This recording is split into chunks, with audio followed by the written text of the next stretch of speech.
We're tracking an interesting paradox here at Gallup relating to the ideal role of government in American society, at least as far as Americans are concerned, and this could have a lot of implications for this fall's midterm election. A lot of survey data show that Americans, taken as a whole, think that there's too much big government and government's trying to do too much. For example, a trend question that we've tracked here at Gallup for a number of years shows 53% of Americans, that's a majority, say that government is trying to do too much that should be left to individuals and businesses. And there are other questions that show the same kind of thing.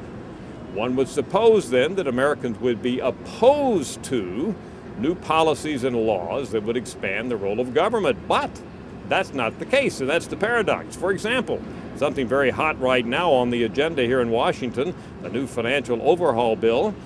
Well, we have a majority of Americans who say, come to think of it, they actually favor the idea of new legislation that would put more controls and regulate big financial institutions.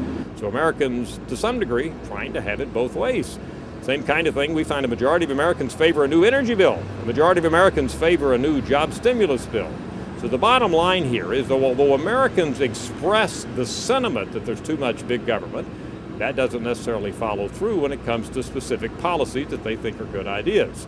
How all this plays out, of course, as I mentioned, will be a real key to how Democrats and Republicans battle back and forth on this issue in the forthcoming midterm elections. I'm Dr. Frank Newport, Gallup's editor-in-chief.